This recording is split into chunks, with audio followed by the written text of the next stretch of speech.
స్థిరపరచువాడవు బలపరచువాడవు. ప్రభువైన యేసుక్రీస్తు నామములో మీకు వందనాలు చెల్లిస్తున్నాను. మరి మా కేరళ టూరు ప్రారంభించడానికి మరి దేవుని యొక్క ప్రేరేపణ కారణం.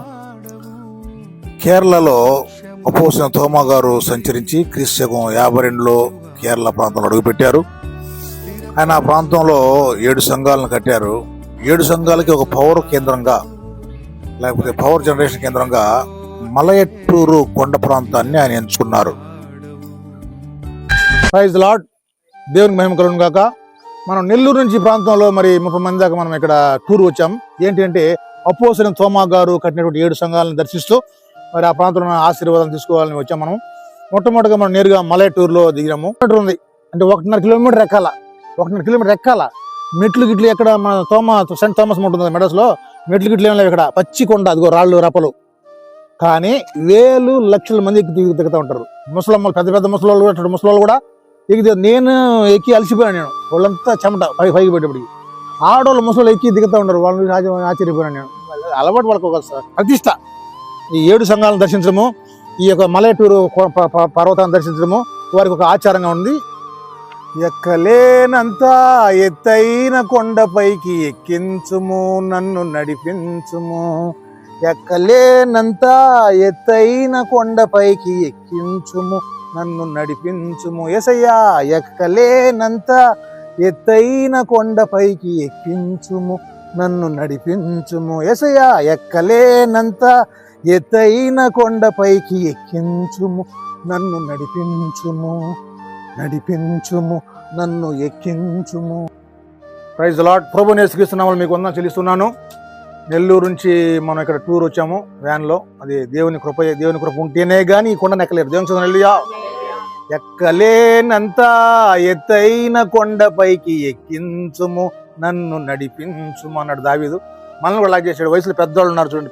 పెద్దావిడ ఆమె చూడండి ఎక్కలేదు పరిస్థితి. ఎక్కి వచ్చారు. దేవునికి మహిమ కలుగును గాక. నిజంగా ఈ కొండ ఎక్కాలంటే మీకు ఏమంటారు చూడండి, రాసి పెట్టి ఉండాలన్నాడు. అటుంటేనే మీరు వచ్చారు. నేను ఇక్కడికి ఎక్కలేరు మీరు అసలు. దేవుడు ఎక్కించాడు మిమ్మల్ని అంతే. ఇక్కడ కీకారణ్యం అది. పులులు, సింహాలు, ఏనుగులు ఇక్కడే ఉండేవి. ఇప్పుడు కూడా ఏనుగులు ఉన్నాయి ఇక్కడ, కానీ ఇప్పుడు రావు. ఈ కొండ మీద ఏ ఏనుగు హాని చేయదు. ఏనుగులు ఉన్నాయి, ఏ ఏనుగు హాని చేయదు. ఆయన ప్రార్థన చేసుకుంటుండగా ఆ యొక్క ఏనుగులు ఆయన ఫస్ట్ పొడిచి చూడండి. పొడిచినట్టు ఘాట్లు చూడండి, గడ్డపరలాగా అవన్నీ దంతాలతో ఏనుగులు పూసినటువంటి ఈ ఘాట్లు. దేవుని కృప వలన ఆయన సజీవుడై మరి వాటిని మలిచి అక్కడ పక్కన దేవాలయం మన పక్కనే ఉంది. పక్కన 2 అడుగుల్లో దేవాలయం ఉంది. ఆ యొక్క రాళ్ళని, ఆ ముద్దుల్ని ఆ యొక్క ఏనుగుల చేతని ఎత్తిచ్చాడు ఆయన. దేవుని హల్లెలూయా. అవి ఎత్తితే ఆయన చర్చి కట్టాడు. పక్కన వెళ్దాం వాడికి. ఇది ఆ యొక్క ఏనుగు దంతాలు పూసినటువంటి స్థలాలు. అవి గీంకరించి కోపోద్రేకంతో ఆయన్ని పూజ. ఇంకొక విషయం, ఎక్కడ మీరు చూసినా కానీ తోమా గారి చేతిలో, ఈ యొక్క విగ్రహం చేతిలో ఈ విధంగా శూలం ఉంటుంది, ఈటి ఉంటుంది. ఈ విధంగా నా దేవా నా ప్రభు అనే మాట ఉంటుంది. ఎందుకు ఆ ఈటి ఉంటుంది చెప్పండి? అంటే ఆయన ఎప్పుడు ఈటి పట్టుకోలేదు. ఆయన్ని ఈటితో చంపేశారు. ఎక్కడ? మద్రాసులో. ఆ ప్రాంతంలో ఆయన 7 సంఘాల కొరకు, ఉద్యమం లేని 7 సంఘాల కొరకు ఉపవాసాలుంటూ ఈ కొండ మీద ఆయన ఉపవాసాలతో ప్రార్థన చేసేవారు. రాత్రి పగలు ఆ కొండ మీద ఉండేవారు. తలుచుకుంటేనే భయంకరమైనటువంటి స్థితి. ఒంటరిగా రాత్రి పగళ్ళు ఆయనకి అన్నం పెట్టేవాళ్ళు ఎవరు, ఆయనకి ఆశ్రయం ఇచ్చేవాళ్ళు ఎవరు, అక్కడ ఇల్లుందా ఏం లేదు. కొండ మీదనే ఆయన కష్టపడి ఆయన ఉపవాసాలతో ప్రార్థన చేసేవాళ్ళు. కనుక ఆ యొక్క ప్రార్థన శక్తి వలన కింద ఉన్నటువంటి 7 సంఘాల వాళ్ళు ఉజ్జీవింపడ్డారు. ఆ కొండను చూసేటువంటి భాగ్యము దేవాదేవుడు మా బృందానికి ఇచ్చాడు. కొండ ఎక్కి బాగా అలసిపోయారు మా వాళ్ళు. అలసిపోయి పండుకొని మరి విశ్రాంతి వెళ్తూ ఉంటే ఒక అద్భుతం జరిగింది. కొండ దిగి వెళ్తూ ఉన్నప్పుడు చివరిలో మాకు తెలియకుండానే ఒక ఏనుగుల గుంపు మాకు అడ్డం వచ్చింది. దాన్ని చూసి మా వాళ్ళు వెనక్కి పరిగెడతా ఉన్నారు. ఇదేంటి ముందుకు దిగి కొండ దిగి ముందుకు వెళ్ళాలి, వెనక్కి పరిగెడుతున్నారు, ఎంత కష్టమని చూస్తే మాకు ఎదురుగా ఏనుగుల గుంపు ఒక ఫ్యామిలీగా వెళ్తూ ఉంది. చూస్తే భయం వేసింది మాకు. భయం వేసి మరి ఏం చేస్తుంది, ఇలా ఆ యొక్క ఏనుగులు నిలబడి చూస్తున్నాయి మమ్మల్ని. మాకేం చేయాలని అర్థం కాలేదు. అలాగే చూస్తూ ఉండిపోయినాము. మా వాళ్ళు కొందరు చాలామంది భయపడిపోయారు. కొందరు భయంతోనే వీడియోలు తీసుకున్నారు. ఇది దేవుడు ఈ యొక్క ప్రయాణంలో లేకపోతే ఈ టూర్లో మాకు ఇచ్చినటువంటి అనుభవంగా ఉంది. ఈ అనుభవానికి మేము ఎంతో సంతోషిస్తున్నాం. దేవాదేవుడు మా ప్రయాణాన్ని దీవించాడు, ఆశీర్వదించాడు. మేము అనుకున్న విషయాలు మేము చూచేటువంటి భాగ్యము దేవుడిచ్చాడు. అద్భుతమైన కేరళ వాతావరణము, ఆహ్లాదకరమైనటువంటి ప్రయాణము, మంచి సీనరీస్ అన్ని దేవాదేవుడు మాకు అనుగ్రహించాడు. అట్టి కృపను, అట్టి ప్రయాణాన్ని, అట్టి భాగ్యాన్ని ఇచ్చిన దేవునికి వందనాలు చెల్లిస్తున్నాను. మరి మాతో కూడా వచ్చినటువంటి మా యొక్క 30 మంది సభ్యులైన బృందానికి కూడా వందనాలు చెల్లిస్తున్నాను. దేవాది దేవుడు మమ్మల్ని ఎంతగానో ఆశీర్వదించి గాడ్స్ కంట్రీ అనబడినటువంటి కేరళలో మమ్మల్ని కొన్ని దినాలు ఉండేటువంటి భాగ్యం ఇచ్చాడు. కనుక ఆయనకు వందనాలు చెల్లిస్తున్నాము. ఎంతో సంతోషకరమైనటువంటి ఈ యొక్క టూర్ని మాకు జ్ఞాపకముగా దేవాది దేవుడు మాకు అనుగ్రహించాడు. యేసయ్య యొక్క అపోస్తలుడు తోమా గారు తిరిగిన కొండ ఇది. తోమా గారు సంచరించిన నేల ఇది. తోమా గారు 7 సంఘాలు కట్టినటువంటి ప్రాంతం ఇది.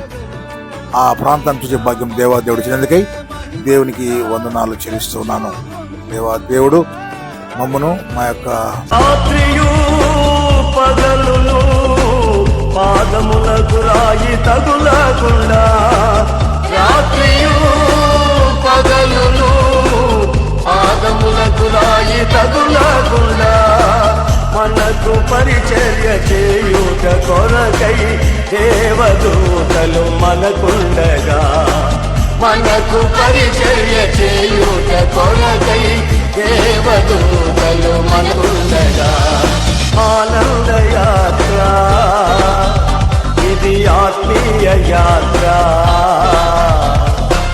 యేసుతో నూతన యెరూషలేము యాత్ర, మన యేసుతో నూతన యెరూషలేము యాత్ర.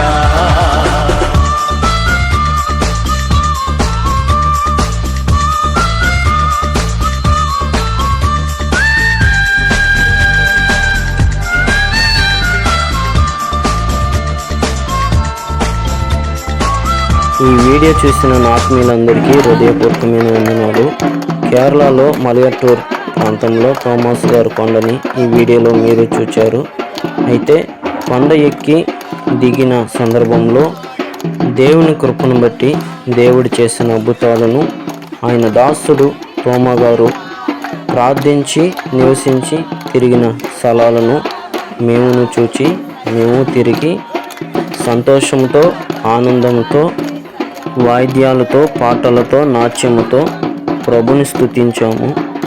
ప్రియులారా, మీరును ఎల్లప్పుడూ ప్రభుని స్తుతించుడి. God bless you.